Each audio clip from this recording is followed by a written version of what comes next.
Hello everybody, Chris Wright, Killatia here at Paxeast 2020, and we're here with Matt here, who is developing No Place For Bravery. How are you doing today? I'm fine. What about you? Thank you for having me here. No problem. Glad to be here. Tell us a little bit about this game. No Place For Bravery is an action RPG, very inspired by games like Dark Souls and Devil May Cry, and it's also a very narrative-driven game. So it's about a father who wanders through a devastated world looking for his lost daughter, and it's most about father absence and the consequences of growing up without a parent figure. So yeah, that's it. Okay, I know it's in the beginning intro that we saw in the game. There was like a big creature that kind of pops up causing mass mayhem in the world. Can you tell us a little bit about that?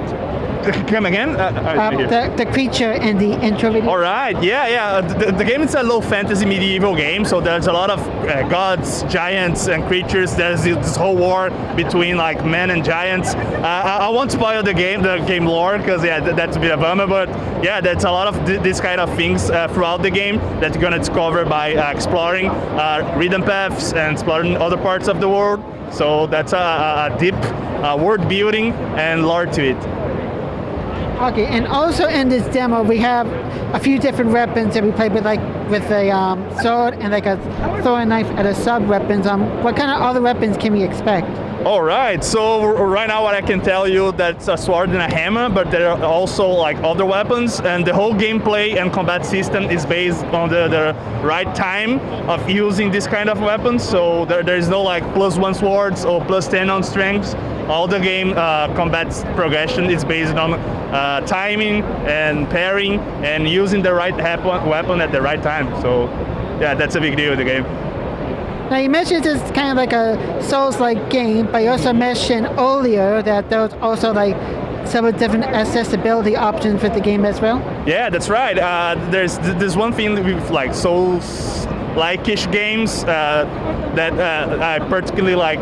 Don't want the No Place For Bravery to be like to have this huge learning curve that keeps people away from the message. So we want to like make a lot of sliders and difficulty options for the player to choose from, and make the game as customized as they can be to fit like what they are like familiar with, like combat games. So it's a big thing to make the game accessible for everyone. Right, and we play a little bit of one of the dungeons in this game. Have a lot of challenges and a lot of puzzles. Can you tell us how many dungeons there'll be in the game as well? Well, I can give you like a precise number, but yeah, the game is a lot of it's based on exploration, and dungeons are part of it. But there's also like open spaces and a lot of like different types of enemies. So yeah, there's like maybe 4 to 5 regions, like different parts of the world. So that's a lot to explore. I think for the mid-core gamer, the game will take about 8 to 10 hours to complete. So yeah, I think that's it. Yeah, so we played this on the PC version. I noticed that there's also a Switch version planned. Was there any other platforms considered as well?